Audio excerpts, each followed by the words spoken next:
Hi hello good evening నమస్తే ఆదాబ్ ఎల్లరికీ వనకం నమస్కారం. ఈరోజు నేనేం చూపిస్తున్నానంటే మీ ఇంటి దగ్గర కూర్చొని యూట్యూబ్ ఓపెన్ చేసి కంబారాయనగుట్ట రాయచోటి దగ్గర బండపల్లి దగ్గరలో టోల్గేట్ దగ్గర ఉంటుంది. కడప టు రాయచోటి హైవేలో మీ ఇంటి దగ్గరనే కూర్చొని చూసే అవకాశం మీకు కల్పిస్తున్నాను. Okay, let's continue the video, learn and success with me. Okay, hope you like the video. Let's continue the video. చూడండి గైస్, ఇది వ్యూ పోయేటప్పుడు చాలా బాగుంది కదా. రైడింగ్ బాగా అనిపించింది. బైక్లో వచ్చాము, లైటింగ్ అంతా, సూర్యుడు అప్పుడప్పుడే వస్తున్నాడు. ఇంకా పైకి వెళ్ళేటప్పుడు అయితే ఇంకా బాగా అనిపించింది. ముందు ఈ రోడ్ లేదట, ఇప్పుడు వేసారు. ఇప్పుడే కాదు, చాలా రోజులు వేసారు.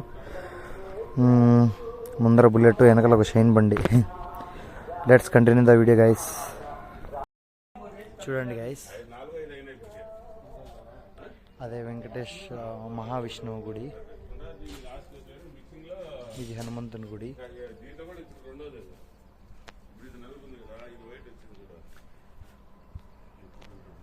ఇది కంబారాయనగుట్ట అంటారు.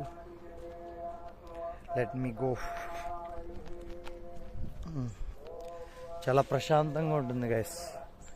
కోతులు ఉన్నాయి, కొంచెం జాగ్రత్తగా ఉండండి. ఇది శివయ్య గుడి. వెయిట్ చూపిస్తాను. తెలుసు కదా, మనం ఏది క్లారిటీగా అంతా చూపించకూడదు. లోపల మొత్తం బాగుంటుంది ఇక్కడ, నేచర్ కానీ అంతా.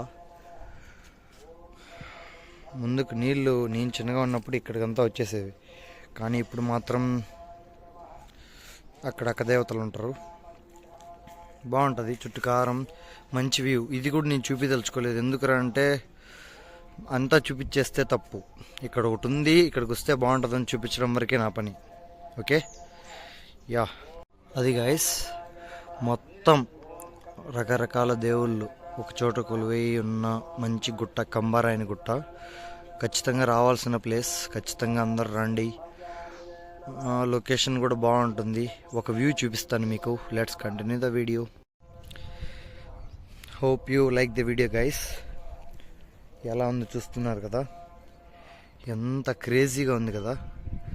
ఇంకా కాస్త ఇప్పుడు పర్ఫెక్ట్గా మంచు ఉంది, ఇక్కడంతా కనిపించట్లేదు. నా కంటికి అయితే బాగా కనిపిస్తుంది. ఎంత కెమెరా అయినా కూడా మన ఐ కంటే పవర్ఫుల్ కాదు కదా. అది జై శ్రీరామ్, జై శ్రీరామ్. అలా ప్రశాంతంగా ఉంటుంది. చెట్లు, అదిగో అక్కడ సాటర్డే అన్నం కూర కూడా, అదే భోజనం కూడా దొరుకుతుంది. Okay, hope you like the video. Thanks each and every person who is supporting me. నేను ఎప్పుడు సబ్స్క్రైబ్ నోట్ అడగలేదు. నేనేం చెప్పాలనుకుంటున్నాను అంటే, మన పని మనం ధర్మంగా చేసుకుందాం. ఒకరి డబ్బులు ఆశించకుండా, ఒకరిని మోసం చేయకుండా. నువ్వు ఏ పని చేసినా, బాత్రూమ్లు కడిగినా తప్పులేదని నా ఒపీనియన్.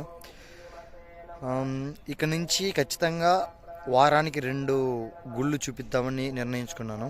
అది ఎక్కడ చూపిస్తాను నాకే తెలీదు. బెంగళూరులోనా, కడపలోనా, హైదరాబాద్కి నేను పోను. ఖచ్చితంగా వీడియోస్ చూపిస్తూ ఉంటాను. మంచి కోసం పోరాడదాం.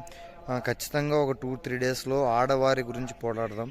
అంటే ఆడవారిని కామెంట్ చేయడం కానీ, ఆడవారిని దూషించడం కానీ, లవ్ గివ్ అనే పేరుతో మోసం చేయడం కానీ, దీని గురించి నేను మాట్లాడాలనుకుంటున్నాను. Okay, thanks and each and every person ఎవరైతే నా వీడియోలు చూస్తున్నారో పేరు పేరున అందరికీ ధన్యవాదాలు. జాగ్రత్తగా ఉండండి. రోడ్ క్రాస్ చేసేటప్పుడు జాగ్రత్తగా ఉండండి. చావు బతుకులు మన చేతుల్లో లేవు. ఓకే, ఎవరి జోలికి పోద్దండి. నేను ఒకటి చెప్పాలనుకున్నది ఏంటంటే, ధర్మం లేదా ఒకరికి మంచి చేయాలని మీరు నిర్ణయించుకుని అడిగేసినప్పుడు, నేను మళ్ళీ చెప్తున్నాను, ఖచ్చితంగా మీకు ఎదురయ్యేది, దాన్ని ఏమంటారు, ఎదురయ్యేది సవాళ్ళే. మీరు ఎవరైతే మంచి చేయాలనుకుంటారో వారు కూడా మీకు ఎదురు రావచ్చు. అవన్నీ దాటుకొని వాళ్ళు క్షేమంగా ఉంటే చాలనే ఉద్దేశం మీ మైండ్లో ఉంటే మాత్రమే హెల్ప్ చేయండి. అంతేగాని నేను చేశాను, వాళ్ళు మళ్ళీ నాకు తిరిగి చేయాలి, అరే నేను చేస్తుంటే కూడా నన్ను ఈ మాట అంటున్నాడే, అదంతా వద్దు. చేయాలనుకున్నాం, హెల్ప్ చేద్దాం. వాళ్ళ మెచ్యూరిటీ లెవెల్స్ అది, మన మెచ్యూరిటీ లెవెల్స్ ఇవి. ఓకేనా? అయితే మన జోలికి వస్తే వాళ్ళని వదిలిపెట్టే ప్రసక్తి లేదు. జై శ్రీరామ్. జై Shriram. Okay, thanks for watching, take care, bye bye, have a nice day.